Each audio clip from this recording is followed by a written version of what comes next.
ったく母さん何やってんだ。北海道の実家じゃねえんだぞ。鍵くらい閉めろよ。 만화가가 되기 위해 꿈을 그렸지만 매번 그렇듯 편집부에게 오늘도 무리라는 말을 듣는 주인공 후지누마 사토루. 29살이 될 때 동안 변변찮은 직업조차 가지지 못한 그는 중요한 톱니바퀴가 빠져버린 기계장치처럼 마음속 한 구석이 텅 비어버린 채 살아가고 있었는데요. 俺は自分の心に踏み込むのが怖い。 그렇게 오늘도 피자 배달 알바를 하며 하루를 시작하는 사토루. 配達出ます。気をつけてな。 사토루는 후배에게 피자를 몰래 빼먹지 말라 같은 소리를 들으며 배달에 나섭니다. ピザ途中で食べちゃダメだよ。食わねえよ。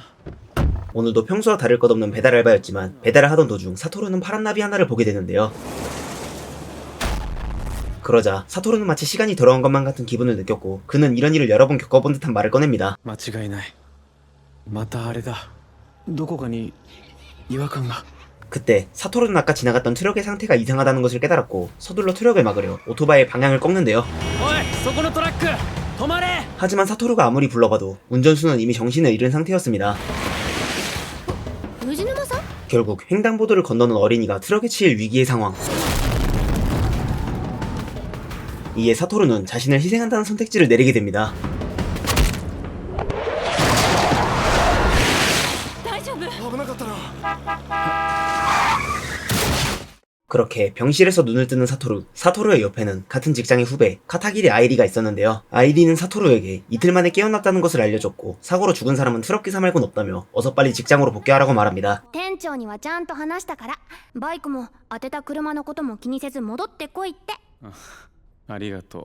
あ、ちょっと笑った。 그렇게 사토루가 생각보다 건강하다는 것을 깨달은 아이리는 떠나갔고 사토루 또한 곧바로 퇴원 수속을 밟게 됩니다. あの現象を俺はリバイバルと呼んでいる。 사토루의 리바이벌은 안 좋은 사건이 일어나기 1에서 5분 전으로 돌아가는 타임루프의 능력이었는데요. まるで誰かにお前が防げと強制されてるかのように違和感を探している自分がいる。 그렇게 사토루가 집에 돌아오자 그를 기다리고 있는 것은 어머니인 후지누마 사치코였는데요. 그녀는 사고를 겪은 사토루를 위해 그를 집에서 간병해줄 생각이었고 사토루는 원래 자취하는 아들이 그렇듯 그런 어머니를 불편해합니다. 그리고 그날 밤 화장실을 가려고 밖으로 나온 사토루에게 사치코는 뉴스에서 나오던 유괴 사건에 대해서 말하는데요. サトルさ、覚えてる？何？あんたが小学校5年の時近所で起きた事件、記憶薄いでしょ。 사토루는 어렸을 적에 반 친구가 2명이나 유괴되어 살해당하는 일을 겪었고 그 범인으로 지목당한 것은 어릴 적 자신과 친했던 유우키라는 형이었습니다. 사토루는 절대 유우키가 범인일 리가 없다며 증언했지만 경찰에게 그의 증언은 너무나 허무하게 무시되었는데요. 絶対ユウキさんじゃない。ユウキさんじゃないんだよ。お母さん。 심지어 사토루는 친구를 구할 기회가 있었지만 그러지 못했다는 죄책감에 쌓여 있었고 사치코는 이 이상 어린 사토루에게 사건의 진실을 파헤치는 것은 좋지 않다고 판단. 결국 사토루는 사건으로부터 멀어지게 된 것이었습니다. それこそが自分が一番忘れたかった思い。そしておそらく母が俺から本当に消そうとしていたもの。 그렇게 다음날 사토루는 사치코와 장을 보던 도중 또다시 파란 나비를 보게 되고 다시 한번 리바이벌을 겪게 되는데요. リバイバルかよ。まずい。わからない。 이에 사토루는 사치코에게 주변의 위화감에 대해 관찰해달라 부탁했고 이내 사치코는 그런 사토루를 이상하다고 생각하면서도 수상한 사람을 찾아냅니다. 私を見てた。 그렇게 사치코에게 발견당한 수상한 남자는 아이를 둔 채 서둘러 차를 타고 떠나게 됩니다. 결국 사치코의 눈썰미 덕분에 아무 일도 일어나지 않았고 사치코는 남자가 타고 간 차를 핸드폰으로 찍으며 사건이 일단락됩니다. 사치코는 어린아이를 유괴하려 했던 남자가 신경 쓰였지만 사토루의 앞에서 내색할 수는 없었고 화제를 돌리기 위해 아이리에게 저녁 식사를 권하는데요. アイリさんだっけ？カレー作るけど食べていいかない？片桐愛理です。いただきます。お手伝いします。食うのか。 그렇게 간단한 저녁 식사를 마치고 아이리를 역까지 바래다주는 사토루. 그리고 집에 돌아온 사토루에게 사치코는 낮에 있었던 일에 대해 말하는데요. サトル、昼間の件だけど、え？スーパーの駐車場のああ、それはどうした？誘拐事件が未遂に終わったよ。なんだって？冗談に決まってるべさ。 또다시 다음날 사치코는 스스로 유괴범에 대한 추측을 이어나갔고 끝내 자신이 그 유괴범을 어디선가 봤다는 사실을 깨닫습니다. あの反応は顔を隠した。あいつは私を知ってた。あの目の男を私は知ってる。どこでいつ 그런 사치코의 추측은 그녀를 18년 전에 일어났던 유괴 사건에 대한 진실에 다가가게 만들어줬는데요. 思い出した。あの目の男が誰かを。犯人本当に白鳥くんじゃないのかも。 그렇게 사치코는 사토루에게 그날의 진실에 대해 말하려고 하고 サトルと話さなくちゃ。とうとうあの時のことを話す時が来たんだ。サトル 갑작스럽게 등장한 괴한에게 사치코는 죽임을 당하게 되며 맨 처음 봤던 장면이 사토루를 맞이합니다. 母さん何やってんだ。北海道の実家じゃねえんだぞ。鍵くらい閉めろよ。 심지어 주변 이웃의 신고로 인해 경찰까지 들이닥치게 되고 이러한 현실을 받아들이기 힘들었던 사토루는 도망이라는 선택지를 내리게 됩니다. ちょっと君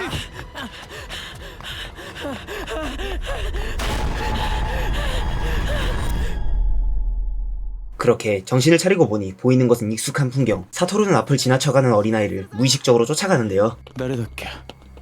ランドセル。 결국 사토루는 두 눈을 뜨고도 믿기 힘든 현실에 직면하게 됩니다. 昭和63年 놀랍게도 사토루는 리바이벌로 1에서 5분 전후가 아닌 무려 18년 전 초등학교 5학년 시절로 돌아옵니다. 2月15日。 이에 사토루는 어째서 자신이 18년 전으로 돌아온 것인지 고민하고 サトルどうした？ちょっと頭痛いから保健室。ランドセル持ってか。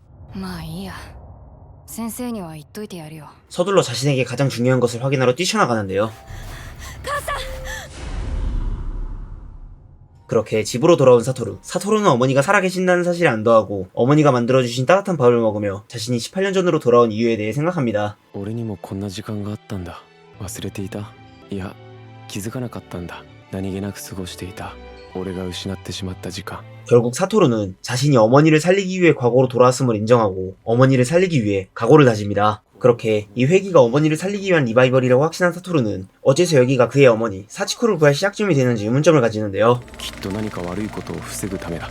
つまりここが母さんを救う起点。でもなんでこの時代なんだ。違和感なんてどこにも。 그때 사토루의 눈에 들어오는 여자아이 한 명. ひなずきかよ。確か母親と二人暮らし。 사토루는 카요가 곧 유괴되어 살해당할 것이라는 미래를 알고 있었고 이 때문에 그녀를 관찰하던 도중 그녀의 허벅지에 푸른 멍이 들어있다는 점을 발견하는데요. 打撲症。 하지만 이내 같은 반 친구에게 카요를 계속 관찰하고 있다는 사실을 파악당한 사토루. ところでさ、サトル、お前、ひなずきのこと好きなの？授業中ずっと見てたろ。 덕분에 사토루는 카요를 좋아한다는 친구들의 분위기에 휘말려 강제로 카요와 단 둘이 만나게 됩니다. 放課後に会えるよ。俺が段取りしちゃる。バカなの。ド直球だな。第一声がそれかよ。カズのやつ。何のひねりもなく俺が好きだって伝えやがったな。 허나 이것이 기회라고 생각한 사토루는 카요에게 친구가 되자고 말해보지만 私なんかのどこを見てそんなこと言ってるの。 보기 좋게 거절당합니다. でもなんか少しわかる。藤沼ってさ、私と一緒で偽物だから。 그럼에도 사토루는 포기하지 않고 꼭 친구가 되고 싶다고 말하는데 友達。じゃあ私のために人を殺せる。殺されるひなずきには事件以前から何かが起きている。 어렸을 적의 사토루는 주변 사람들과 잘 지내기 위해서 모두와 잘 어울리는 착한 자신을 연기했고 카요는 사토루의 이 사실을 파악하고 자신과 같다 이야기한 것이었습니다. この狭い社会の中で自分が適応していくためだ。きっとそれを見抜かれている。私と一緒といったひなずきもおそらく。 그렇게 하교를 하던 도중 같은 반 친구였던 케냐는 사토루에게 카요가 신경 쓰인다면 학교에서 나온 문집을 읽어보라고 조언해주고 最近お前、文集読んだ。いや読んでないよ。意外と面白いからさ、今度読んでみなよ。 사토루는 케냐가 자신이 카요의 장문을 읽도록 유도했다는 사실을 알게 되는데요. 私だけがいない町。ひなずきかよ。 장문 속의 카요는 서둘러 어른이 되고 싶어하는 모습이었고 만일 어른이 된다면 자신을 괴롭히는 사람이 아무도 없는 먼 섬을 가고 싶다고 말합니다. 辛いことも悲しいこともない島に行ってみたい。 심지어 장문 속에는 마치 SOS와 같은 문구들이 가득했는데요. 遠くへ行きたい。 네, 카요는 어머니에게 학대를 받고 있던 것이었습니다. 결국 사토루는 자신이 과거로 돌아온 이유에 대해 알기 위해 자신이 과거에 하지 않았던 일들을 하고자 하는데요. お母さん、誕生日さ、友達呼んでパーティーやっていい？あんたはそんなこと言うの初めてだね。大きいケーキ買うべか。ありがとう。俺が今なすべきことはひなずきにもっと踏み込むことだ。 그렇게 다음날 사토루는 생일 파티에 카요를 초대하기 위해 그녀를 쫓아가고 走らなくたってひなずきがどこにいるかは分かってる。 카요는 어머니 학대를 피하기 위해 항상 밤늦게까지 공원에 있었고 이를 파악한 사토루는 카요를 만나기 위해 공원을 찾아갑니다. 그렇게 다시 한번 만난 카요에게 친구가 되고 싶다고 말하는 사토루. 藤沼ってさ、なんかふりをしてるでしょ。笑ってるふり、優しいふり。別に悪いことだって思わないよ。人のこと言えないけど。 그런 카요의 말에 사토루는 이번엔 진심을 담아 대답하는데요. 人と接するのが苦手な自分に何ができるって考えたら、俺の方がみんなのことを好きになろうって思ったんだ。そしたら演じるのが少し楽になった。うん、私も演じているうちに本当になる気がするよ。 이때 사토루는 카요 또한 그저 괜찮은 척 연기를 하고 있었던 것뿐이고 근본적으로는 자신과 다를 것이 없다는 사실을 깨닫는데요. 何も感じない自分を演じようとしている。でもたかが10歳の女の子がそんなに強いわけない。 카요의 처지에 연민과 동질감을 느낀 사토루는 원래의 목적이었던 생일 파티에 그녀를 초대하고 私が行ってもいいの？他にも人いっぱい来るんでしょ？まだわかんない。最初にひなずきに渡そうって決めてたから。 카요 또한 사토루의 생일 파티 초대를 받아들이며 서로 다음날을 기약합니다. 그리고 사토루는 카요가 떠나간 자리에서 카요가 살해당한 날을 역산하기 시작하는데요. 遺体が見つかるのは雪が溶けた後だったはず。 그렇게 사토루는 카요가 3월달쯤에 실종됐다는 것과 실종 당시 아직 생일이 지나지 않았다는 점을 기억해 내는데요. つまり3月に失踪した時、ひなずきはまだ誕生日が来ていなかった。3月1日からひなずきの誕生日までの間に X デーがあるんだ。 여기다 더해 다민 선생님의 학생 명부로부터 카요의 생일이 자신과 같은 3월 2일이라는 것을 깨닫는 사토루, 즉 X데이는 3월 1일, 사토루는 카요가 11일 후에 유괴당한다는 사실을 알게 됩니다. 그리고 그날 오후 사토루는 카요를 만나기 위해 그녀의 집으로 찾아가고 まだ帰ってないのか。 사토루는 아무도 없나 싶어 뒷마당에서 집안을 확인하던 도중 이상한 물건을 발견하게 되는데요. なんか荒れてんな。なんだこれ。手袋だ。まさか。 그렇게 장갑을 쫓아 도달한 끝은 카요가 사토루에게 가장 보이고 싶지 않은 모습이었습니다. ひなずき見ないで。閉めて。ダメだ。こんなとこにいたら。 그리고 그때 등장하는 학대의 주범. あら、どうしたのかよ。また一人でこんなとこ入っちゃって。 카요의 어머니인 그녀는 아무렇지도 않은 척 태연하게 카요를 집에 들이려고 하는데요. 早く家の中に入りなさい。 이에 분노로 가득 찬 사토루는 지푸라기라도 잡는 심정으로 카요의 상처에 대해 묻게 되고 ひなずきのその傷は何なの？答えてあげな、かよ。 이때 어머니의 압박을 이기지 못한 카요는 결국 사토루에게 거짓말을 하게 됩니다. 絡んだの。悲しい嘘をつくひなずきにかけるべき言葉が見つからなかった。 그렇게 다음 주 월요일 당번이었던 카요는 학급 준비 때문에 아침 일찍 와야 했지만 오지 않았고 来ないな。 카요가 교실에 들어온 것은 등교 시간이 훌쩍 지난 수업 시간 도중이었습니다. いいぞ、席につけ。 이때 사토루는 어째서 카요가 이렇게 늦었는지를 생각했고 결국 그 이유를 알게 되는데요. 카요는 주말 동안 심한 학대에 시달렸고 이 때문에 상처가 겉으로 보이지 않을 때까지 어머니가 집 밖으로 내보내지 않았던 것이었습니다. ほらかよ、しっかり冷やしなさい。月曜までにちゃんとその顔直してくれなくちゃ。お母さんがみんなに責められるでしょ。 결국 사토루는 담임 선생인 야시로 가쿠에게 이 모든 사실을 전하기로 마음먹는데요. そうか、サトルは気づいたんだな。先生は知ってたの？そうだな。何？先生話してよ。 야시로는 카요가 반에서 붕 떠있는 학생이었기에 어머니로부터 학대를 당한다는 사실까지 알게 된다면 반 전체가 카요를 더욱 안 좋게 볼 것을 걱정하고 있었습니다. そんなことない。そうだ、サトル。お前はな。だから、お前には話しておこう。 사실 야시로는 작년 5월부터 진작에 카요가 어머니로부터 학대를 받고 있다는 사실을 알고 있었고 이미 아동상담소에선 3번이나 시차를 나왔을 정도였습니다. 그러나 상담소에서 3번이나 시차를 나왔음에도 모친 쪽에서 3번 전부 카요를 데리고 외출해 있었기 때문에 아직 조사가 이루어지지 않았던 것이었는데요. なんだそりゃ使えねえな。俺も何度か母親に会ってるんだが、虐待行為は確実にある。あとは児童相談所に認めさせるだけだ。 하지만 야시로는 학대 행위가 인정된다면 카요는 보호를 위해 반에서 사라지게 된다고 말하는데요. ひなずきが助かるなら僕は構わない。急いで先生。 그리고 다가온 점심시간 畜生ない。給食費がねえ。 사토루는 당번 일 때문에 아까 모아뒀던 반 전체의 급식비가 사라졌는데요. 先生、どうした？みんなの給食費なくしました。 이때 자리에서 일어나는 여학생 한 명. 여학생은 아무렇지도 않게 카요가 수상하다고 말하며 그녀를 범인으로 몰고 가는데요. だってひなずきさん、給食食べてるのにお金払ってないし、貧乏な人が犯人だと思います。 여기다 더해 각자의 가방까지 뒤져가며 범인을 찾자고 말하는 여학생. 賛成。 결국 여학생의 말대로 카요의 가방에서 돈 뭉치가 나오게 되는데요. やっぱ貧乏だ。ほら、私の言った通り、カヨが犯人だべ。貧乏だろうが空腹だろうが、ひなずきが人のもん取るわけねえだろうが。 그렇게 화가 난 사토루가 고함치자 곧바로 담임이 중지에 들어갑니다. みんな、カヨは日直なんだから、給食費持ってても不思議じゃないだろう。ミサト、サトル、もういいだろ。 그리고 또다시 시간이 흘러 학교 시간. 藤沼、さっきはありがとう。 카요를 괴롭히던 여학생 미사토는 평소 다른 사람들에게 자랑하는 걸 좋아하는 사람이었고 과거엔 그런 미사토가 자신의 연필을 바보 취급했기 때문에 카요는 미사토가 아끼던 샴푸를 창밖으로 버린 전적이 있었는데요. だから私のことずっと嫌いなの。お互い様だけどね。 그리고 또다시 다음날 사토루는 카요를 위해 주말 계획을 하나 세우게 되는데요. 土曜日ひなずきを家からいやあの母親の暴力から引き剥がすんだ。 그 계획이란 토요일에 카요와 함께 과학센터에 들러 하루 종일 노는 것으로 사토루는 최소한 토요일만큼은 카요를 폭력으로부터 벗어나게 해줄 생각이었습니다. でも土曜日は早く帰ってこいってお母さんが。俺が話してみるからさ。 그렇게 카요의 모친인 히나즈키 아키미를 설득하기 위해 그녀의 집에 찾아온 사토루. ダメよ。子供が2人で出かけるなんて。 하지만 아키미는 절대 카요를 놓아줄 생각이 없었는데요. 土曜日はカヨがうちの手伝いをする日なの。手伝い？何の？お前のストレス発散の手伝いかよ。そんなことあんたに言う必要ないでしょ。 결국 머리에 열이 오른 사토루는 크나큰 말실수를 하게 되고 あんた何なの？こんな不愛想な子連れ出して何の得があんのよ。友達を助けるのに損も得もない。助ける。カヨを何から助けるって。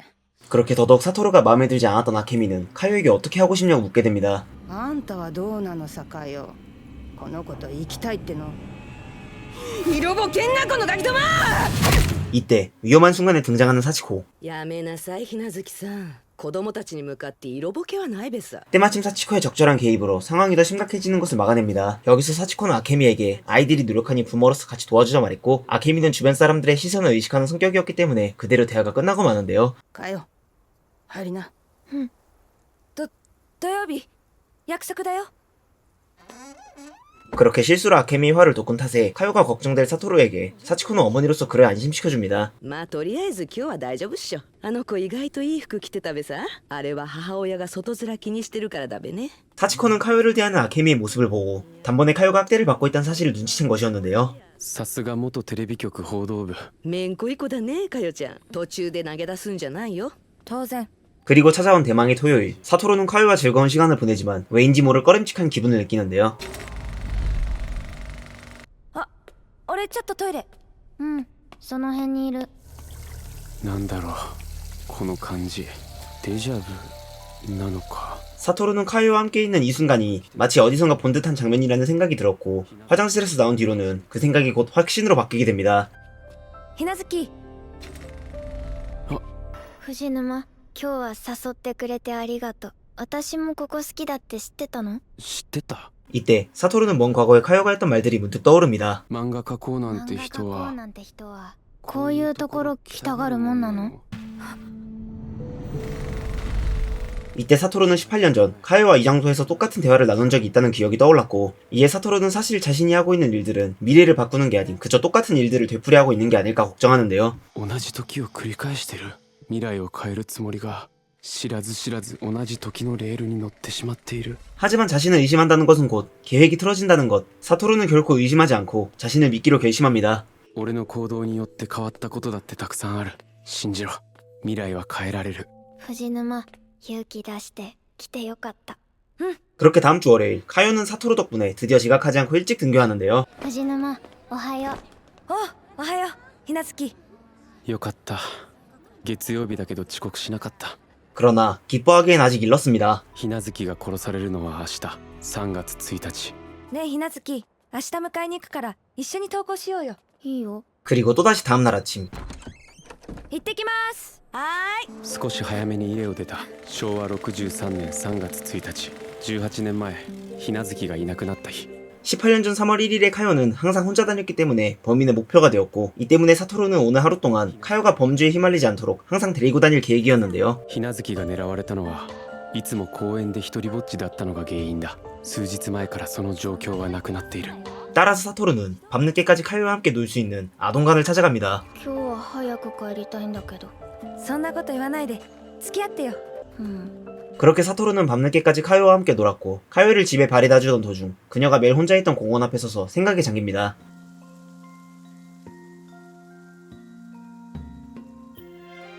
明日も迎えに来るからまた明日ね。 그렇게 카요가 걱정된 사토루는 밤잠을 설치게 되는데요. 두근거리는 심장 때문에 잠이 오지 않던 사토루는 그대로 카요의 집을 찾아갑니다.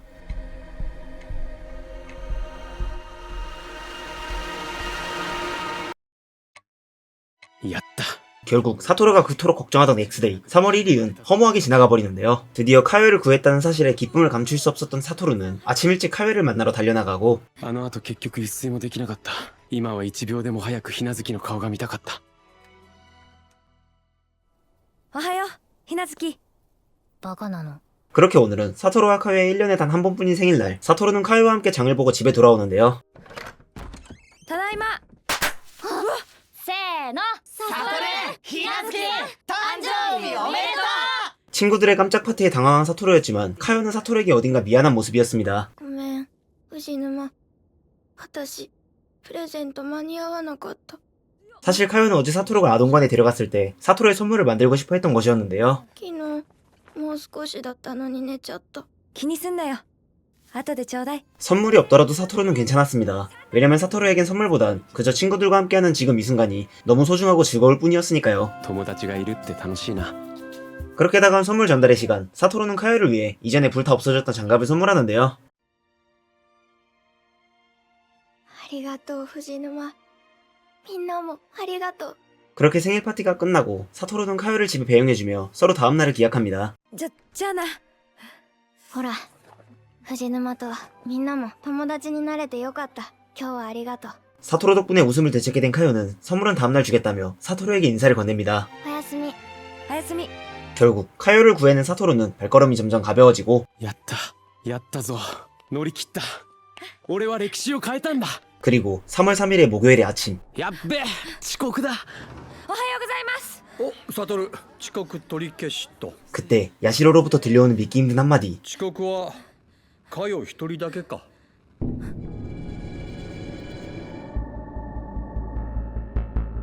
분명 구했다고 생각한 카요가 학교에 오지 않았습니다. ひなずきが遅刻。ひなずきはプレゼントを明日渡すと言った。徹夜で何か作っていて遅刻なら十分あり得るけど。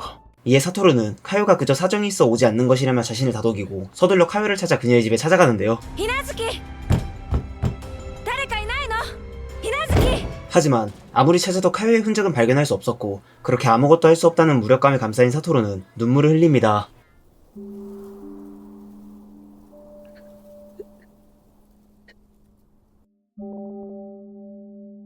며칠 뒤 카요가 실종됐다는 사실을 알게 된 학교는 학생들의 멘탈을 지키기 위해 이 사실을 알리지 않기로 결정. 카요는 가정사정으로 인해 타 지역으로 이사간 것으로 되었고 진실을 알고 있는 사토루에겐 비밀을 지켜줄 것을 부탁하며 경찰의 수사가 시작됩니다. カヨの話は学校と PTA が話し合って決めた当分の間この話に乗っかってくれはい。すまないな報道は規制されているようだが、ひなずきの家の近くには連日警察関係の車両が止まっていた。この段階ではひなずきの母親も容疑者の一人であるらしい。 그렇게 사건 발생으로부터 6일이 지났을 무렵 연쇄 유괴범의 두 번째 범행 대상 나카니시 아야가 실종됩니다. 市の方から指導があってな学外へ出かけるときは必ず保護者と一緒に行動する二人目が失踪した。決して一人で出かけ予想外の速さだった。細かいシチュエーションにこそ差はあるものの、確実に18年前と同じ時の流れに乗り始めていた。 따라서 경찰의 수사는 카요의 유괴 사건이 아닌 연속 유괴 사건으로 넘어가게 되고 카요의 집에 항상 있던 경찰의 감시도 이젠 뜸해졌는데요. 捜査が連続誘拐事件にシフトしたのだろう。 그렇게 감시가 느슨해진 틈을 타 카요의 모친인 아케미가 한 행동은 사토루를 경악하게 만듭니다. 娘の失踪からわずか10日後、その母親が捨てたゴミ袋の中には網掛けの手袋が入っていた。プレゼント、明日渡すね。約束。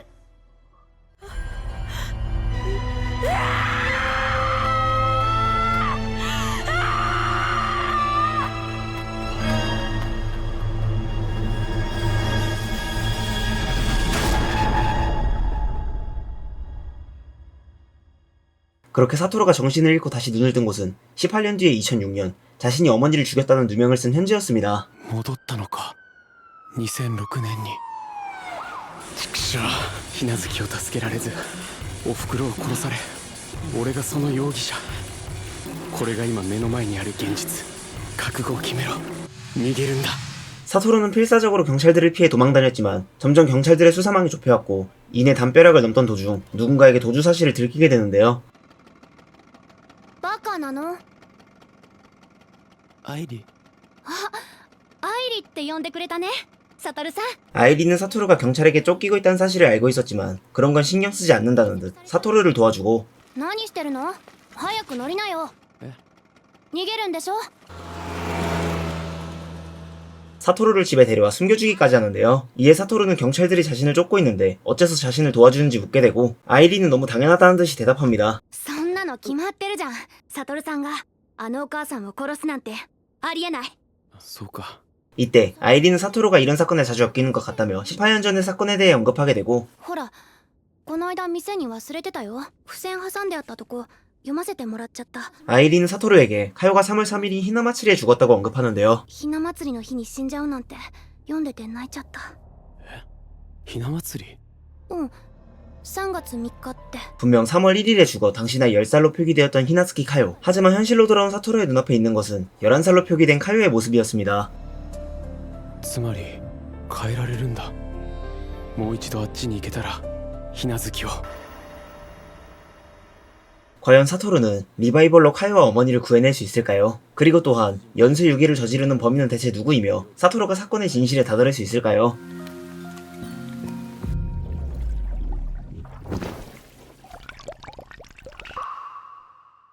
나만이 없는 거리는 일본 만화 나만이 없는 거리를 원작으로 한 타임루프 미스터리 애니메이션인데요. 해당 작품은 관계에 대한 모든 걸 잃어버린 후지노마 사토루가 리바이벌이라는 타임루프 능력을 활용해 어릴 적 일어났던 연쇄살인 사건을 막아낸다는 간단 명료한 내용을 담고 있습니다. 특히 타임루프와 추리라는 두 가지 요소를 전혀 어색함 없이 맛있게 조합했다는 평가가 많으며 원작 내용이 일부 수정됐다는 점을 제외하고는 흠잡을 구석이 없는 명작이라는 의견이 지배적인데요. 또한 12화라는 비교적 짧은 분량에도 불구하고 기승전결이 매우 탄탄하게 구성되어 있어 애니를 시청하는 동안 지루함을 느낄 틈도 없이 어느새 다음 화를 외치고 있는 자신을 발견하게 됩니다. 그렇기에 만일 제 리뷰가 재미있으셨다거나 혹은 짧지만 강력한 요운이 있는 작품을 찾고 계신 분들이라면 이 애니메이션 나만이 없는 거리를 자신있게 추천드립니다. 그럼 지금까지 과거의 후회를 딛고 친구들과 함께 희망을 되찾아가는 사토루의 이야기 애니메이션 나만이 없는 거리에 대한 리뷰였습니다. 시청해주셔서 감사합니다.